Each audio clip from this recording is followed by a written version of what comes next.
শিকড়গুলো সব এই বাড়ির মধ্যে। এই বয়সে যদি মামুনিকে সেই শিকড়গুলো ছেড়ে চলে যেতে হয়, মামুনির কি হবে? মামুনিকে বাঁচানো যাবে তো? শুধুমাত্র একটা বড় গাছ যার শিকড় জন্মে গেছে, তাকে তার মাটি ছেড়ে অন্য জায়গায় সরিয়ে দিলে সে যে বাঁচে না তা নয়। একটা চারা গাছ যাকে যত্ন করা হয়, জল দিয়ে বাঁচানোর চেষ্টা করা হয়, তাকে আলো পাওয়ানোর চেষ্টা করা হয়, সেই চারা গাছটা যদি কখনো অন্য জায়গায় চলে যাবে বলে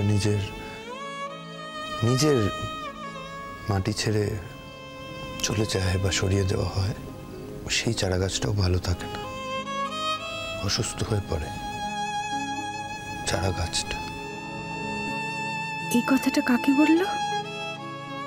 চারা গাছ মানে? চারা গাছ মানে কে? আমি? বাবা, আমার উপর এত দরদ কখন উঠলে উঠল? না না, সে হবার নয়। এটা মনে হয় এটা অন্য কোনো জ্ঞানের উদাহরণ দিল। বিশ্বজ্ঞানী মানুষ কি না, আমাকে বলতে যাবে কেন? তার তো সায়নী আছেই, মন জুড়ে সায়নী বসে আছে। সেখানে আমার জায়গা কোথায়? শুধু আমার এই বাড়িটা ছেড়ে চলে যাওয়ার অপেক্ষা। তারপরেই তুমি সায়নীকে নিয়ে চলে আসবেন এই বাড়িতে। আমি তোমাকে যে কথাটা বললাম সেই কথাটা বুঝলে কঙ্কাবতী? বুঝতে চাইলে বুঝতে পারতে,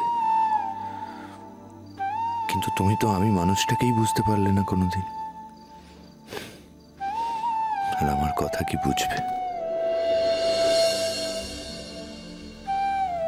না, আমি যাচ্ছি মামুনির সাথে কথা বলতে। মামুনিকে তো এইভাবে চলে যেতে দিলে হবে না।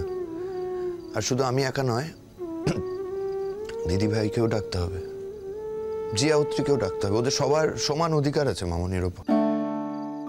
মামুনি শুধুমাত্র একা সিদ্ধান্তে আমাদের সবাইকে ছেড়ে এই বাড়ি থেকে চলে যেতে পারে না।